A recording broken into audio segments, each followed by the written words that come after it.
Bonjour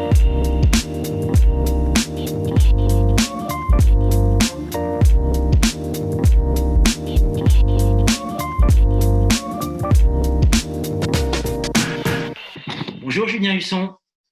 Bonjour.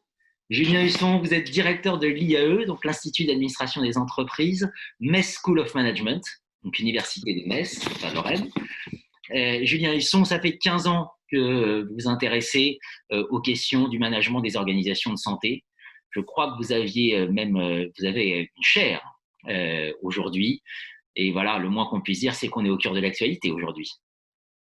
Au cœur de l'actualité, tout à fait. La création des chaires fait partie du programme de développement que j'avais mis en place à l'IAE. Et la dernière en date est la chaire en management des organisations de santé, chaire MOS, qui aurait dû être officiellement inaugurée le 18 mars. Et puis, pour cause de pandémie et de crise sanitaire, nous avons dû retarder cette inauguration officielle. En tout cas, l'objectif pour nous, avec la création de cette chaire, c'est de capitaliser sur ce qui existe à l'IAE, un certain nombre de formations supérieures, des masters en management hospitalier, en management d'établissements médico-sociaux, en lien avec des partenaires privés, le groupe Elsan, des partenaires publics, le CHU, le Centre hospitalier régional, où on forme une grande partie de leur cadre, plusieurs DU.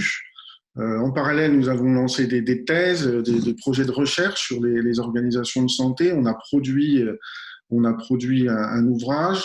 Et puis là, on s'est dit que pour faire un peu plus que ce qui existait, c'était l'occasion d'aller vite et de monter une chaire pour faire des levées de fonds privés et puis pour servir d'interface entre le monde des organisations de santé et puis nous, enseignement supérieur et recherche.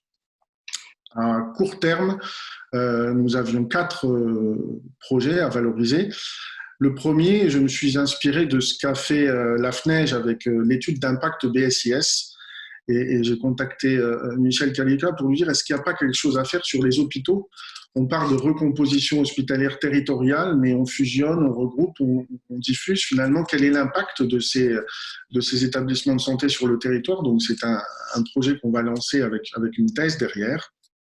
Le second était l'idée de valoriser les managers hospitaliers, de faire un certain nombre de portraits, quelles sont leurs spécificités, comment ils sont organisés, d'où ils viennent, quels sont leurs parcours, et d'en produire un ouvrage pour montrer que finalement, il y a une filière de formation unique, mais il y a des gens qui viennent d'ailleurs, et cette diversité fait qu'on arrive à enrichir les pratiques de management.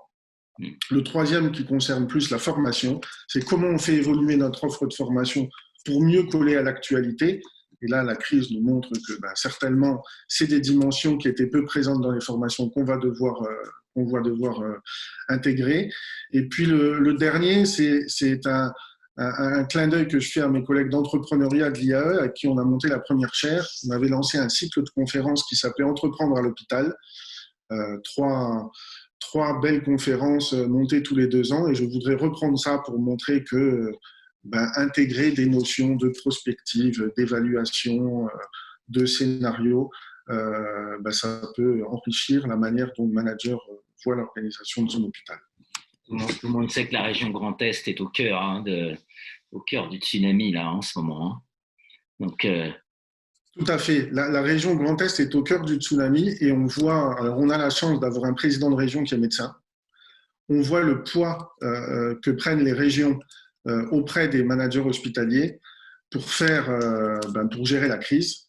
Et je m'interroge fortement sur le rôle de ces agences de régulation que sont les ARS, qui essayent de trouver leur place dans le dispositif, qui produisent de la norme alors qu'on attend de l'accompagnement des directeurs d'établissement et de l'encadrement. Et finalement, ça me fait penser au fameux modèle de Mintzberg sur l'organisation des hôpitaux en 4 mondes. Le monde des administrateurs, le monde du contrôle, ce sont les managers, le monde du soin et le monde de l'expertise porté par les médecins. Et je me dis que nous, on a un 5e monde qui vient perturber le jeu. C'est le monde des ARS, anciennes ARH, qui ont du mal à trouver leur place et je pense qu'ils montrent un peu aujourd'hui leurs limites et leur positionnement aux côtés des directeurs d'hôpitaux et au sein des nouvelles grandes régions. Un boulevard pour une recherche rigoureuse et pertinente qu'on suivra avec beaucoup d'attention. Merci Julien Husson. Merci.